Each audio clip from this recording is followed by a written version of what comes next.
we study. Y'all ready? Look at Miss Sharon and listen. Where did God's people live? Egypt. Was Egypt a good place to live in? No. What was wrong? What did they have to do? War. All the time? War.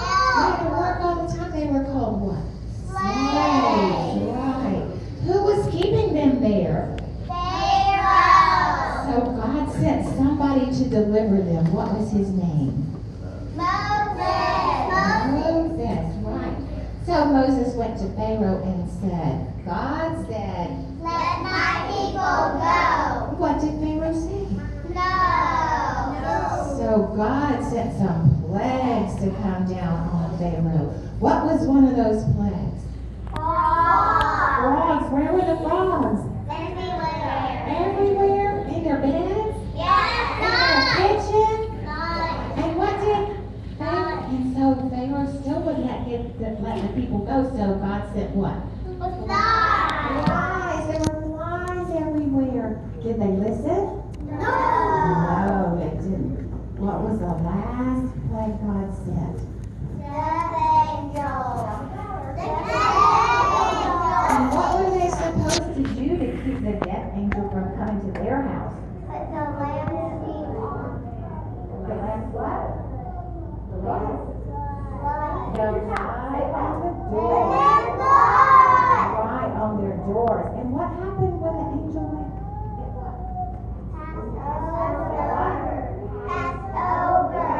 Passed over their houses and everyone was safe when the angel saw the blood, right? And so we celebrate a feast called what? Because angels pass over when they see the blood of Jesus, right? Okay. What is our song today?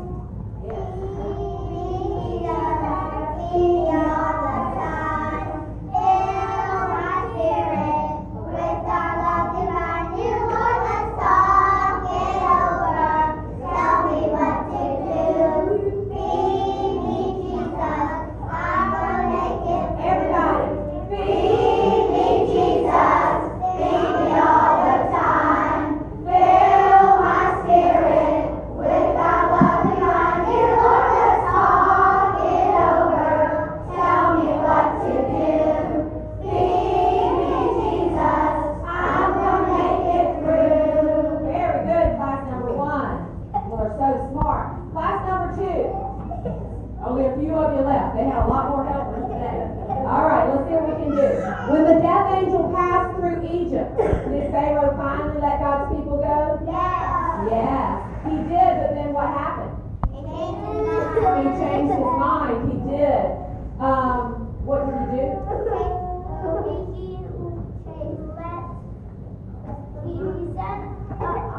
Exactly. He sent his whole army after them. Did this scare the children of Israel?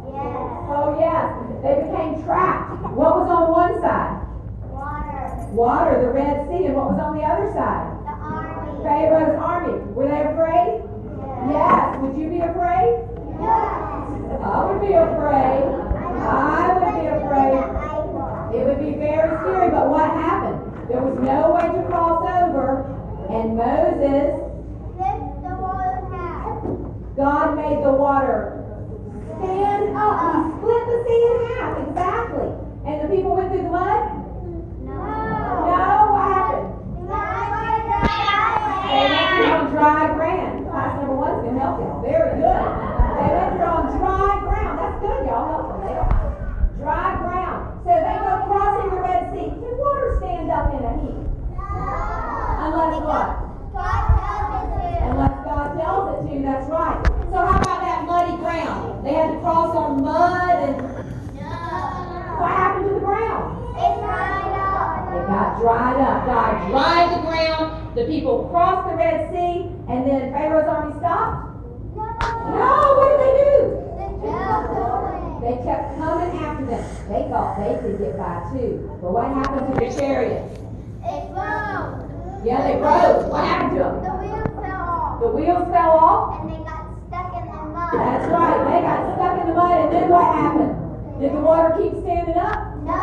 No, you can't fight against God, can you? They thought thought they were big and strong, but they were not. So they got over. Pharaoh's army was drowned. Everybody. What did Moses tell the people when they were standing there and they were afraid? It's Exodus 14. Ready? Exodus 14, 13, and 14. And Moses said unto the people, Fear ye not, stand still, and see the salvation of the Lord, which he will show to you today. For the Egyptians who ye have seen today, ye shall see them no more forever. The Lord shall fight for you, and ye shall hold your. What they suppose he did, I know he still does, and I'm holding to the promise. Where two or three agree, God's gonna do the same for you and me. Do you recall that certain chapter when Pharaoh's men were after all of Israel and made God's people flee? What did God do? God grounded Pharaoh's plan. The children crossed upon dry land. God's gonna do the same for you and me. I believe he is. I think he was. What they suppose he did, I know he still does, and I'm holding to the promise. Where two or three agree, God's gonna do the same for you and me. Do that one more time. That's pretty. I believe he is. I think he was. What they suppose he did, I know he still does, and I'm holding to the promise. Where two or three agree, God's gonna do the same for you and me. Very good. Class number 3 and others. God brought the children on dry land, and then they learned to trust him. Did they learn to trust him then? No. What did they start doing? Complaining and worrying. What were some of the things they complained about? Food and water. Food and water. What did God do about the food? He rained manna. He rained manna down from heaven. How about the water? He cast the rock. Oh, Moses hit the rock. Is there water in the rock? No. Unless God tells it to be there, that's right. And then it is there. So let's do our Exodus verse. Let's help them with our Exodus 16 verse. Ready? Exodus 16 and 4. Then said the Lord unto Moses, Behold, I will rain bread from heaven for you, and the people shall go out and gather a certain rate every day, that I may prove them whether they will walk in my law or no. So it wasn't about food? No. What was it about? If they would obey and trust him. They couldn't get too much food in one day. Just that day. They had to learn to trust him and to obey them. Now, all right, guys, listen. How did God lead them? How did they know where to go? Yes, there was a cloud by day and a fire by night. Y'all want to help me think about that? Yeah, you do. You really do. As of old, when the host of Israel were compelled in the wilderness to dwell, trusted they in their God to lead the way to the land of perfect day. So the sign of the fire by night and the sign of the cloud by day, hovering o'er just before as they journey on their way, shall the guide and the leader be till the wilderness be past. For the Lord our God in his own good time will lead to the light at last. Very good. All right, class 3, when they were in the wilderness, Moses disappeared for a while. Where was he? He was up on the mountain. While he was up there, the people got really scared. Why? There were thunderings and lightnings on the mountains. They even were afraid what? That Moses might be dead. That's right. So they started worrying again. And they took some of the gold they had from Egypt, and what did they do? They melted it down and made a golden calf. And then once they made this calf, what did they do? They started praying to it and worshiping it. Did this make Moses happy when he came down there? No. Did this make God happy? No. What did Moses do with that calf?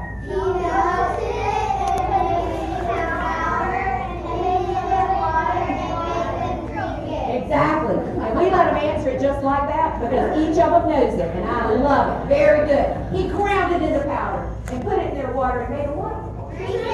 Drink it. They should have learned their lesson, right? But while God was on the mountain, while Moses was on the mountain, what did God give him? The 10 Commandments. We're going to say a verse with the first one, and then we're going to tell you all 10 Commandments in a song. Okay? Y'all ready? Exodus 20. Exodus 22 and 3. I am the Lord thy God, which have brought thee out of the land of Egypt, out of the house of bondage. Thou shalt have no other gods before me. Are you ready? Come on, let's go. 10 Commandments, 10 Commandments, they're God's rules, they're God's rules. Love God the Father more than any other. That's a rule, that's a rule. Thou shalt not make a graven image. It's a rule, it's a rule. No serve or ever bow to men or gold or cows. That's a rule, that's a rule. Thou shalt not take God's name in vain. It's a rule, it's a rule. His more than just a name. Don't swear or be profane. That's a rule, that's a rule. Sunday is our Sabbath day. Remember, it's not another day for school to work and play. That's a rule, that's a rule. Honor thy father and thy mother. It's a rule, it's a rule. Give them your respect and you will be blessed. That's a rule, that's a rule. Thou shalt not kill, thou shalt not kill. It's a rule, it's a rule. God our fathers and love one another. That's a rule, that's a rule. Thou shalt not commit adultery. It's a rule, it's a rule. God created marriage, it's holy and it's sacred. That's a rule, that's a rule. Thou shalt not bear a false witness. It's a rule, it's a rule. The devil is a liar. We should love our brother. That's a rule, that's a rule. Thou shalt not steal, thou shalt not covet. These are rules, these are rules. God has been content, his laws can't be bent. They're God's rules, they're God's rules. 10 Commandments, 10 Commandments. They're God's rules, they're God's rules. Love God the Father more than any other. That's a rule, that's a rule. Bible school is hard work. You're wearing my granddaughter out. She's tired. She's sleeping right through it. Okay, we'll sing that chorus one more time while class 4 gets up to tell us about the last day. 10 Commandments, 10 Commandments. They're God's rules, they're God's rules. Love God the Father more than any other. That's a rule, that's a rule. We're going to tell you about them finally getting to the promised land. Eva's going to start us off. So when Moses and the Israelites first got to Canaan, Moses decided that he was going to send 12 spies into the promised land.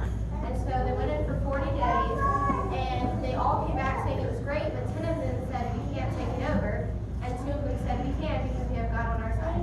But everybody agreed with the 10 who denied it, and so since they agreed with them, they had to wander in the wilderness for 40 years. Now we're going to fast forward for you 40 years later, spies again. And Kate, tell us who sent spies this time. When Joshua told the spies to go into Jericho, they met a woman named Rahab. And in exchange for Rahab giving them a place to stay and keeping them safe, the spies were to tell the Israelites to keep the Rahab house safe and So now, they're finally going to the promised land. How did they get there? James, tell us how they have to get there. They do. How are they gonna cross it? First, All the priests that are carrying the Ark of the Covenant. right? God sent for the first priest to put his foot in the water. Yes. Once that first priest put his foot in the water, the south part of the Jordan River went into the sea, and the north stood up in a heap. They did. What was ground like? The ground was solid dry. Dry, once again. So the priests do what? They cross on over? The priests have to stay in the middle of the Jordan River to keep the water from collapsing on other of the millions of people that are crossing. So the other of the millions of Right, they people get that on are across. crossing have Yes. to cross before the. Very good. Before they are, they crossed on over. So, Herschel, what do they do when they're walking through the middle of the river? One of each 12 tribe leaders got one river rock and they carried it on the other side. And then the last priest stepped his foot out of water. Both sides collapsed into each other, and then the banks overflowed like a fruit Right, exactly right. Very good.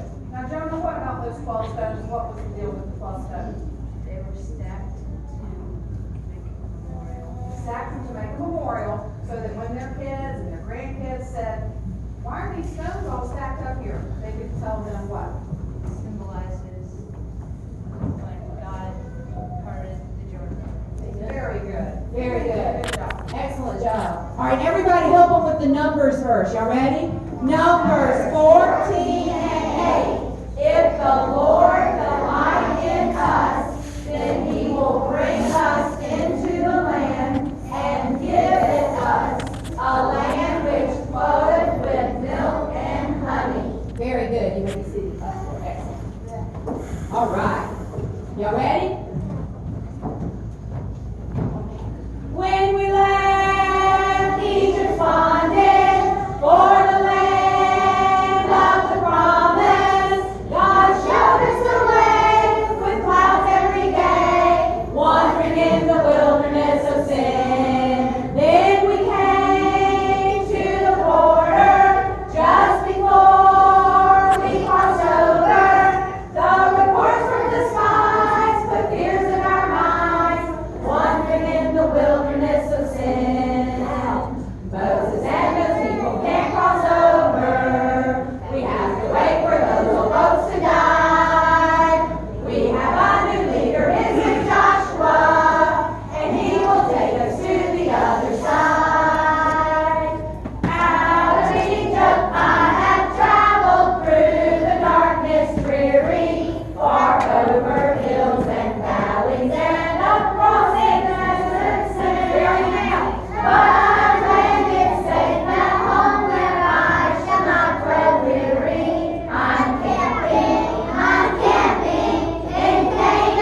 one time, just like that. Close your eyes and sing it like nobody's listening.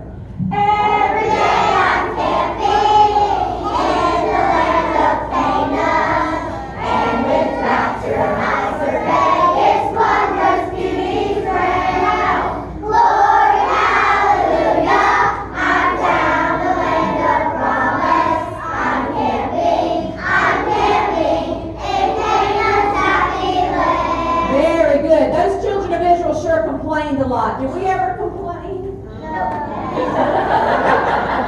Uh-oh. Did it look good when they complained? No. Does it look good when we complain? No. What should we do instead? We're very blessed, so we should be very thankful, and we should trust Him because it's summertime and we can say that word. What's that word? Ain't God good to give us so many blessings undeserving? That's what we are. We ought to thank Him, love and praise Him a little more today, a whole lot more tomorrow. For 40 long years, God's children wandered in the wilderness, searching for Canaan, that blessed promised land. They never got too hungry and they never got too thirsty, but the more that God kept blessing them, the more they would complain. But ain't God good to give us so many blessings undeserving? That's what we are. We ought to thank Him, love and praise Him a little more today, a whole lot more tomorrow. Ain't God good to give us so many blessings undeserving? That's what we are. We ought to thank Him, love and praise Him a little more today, a whole lot more tomorrow. Oh, y'all sound so good. So when we love Him and trust Him and praise Him and obey Him, where do we get to go? To heaven. And where do we get to live right now? In the promised land.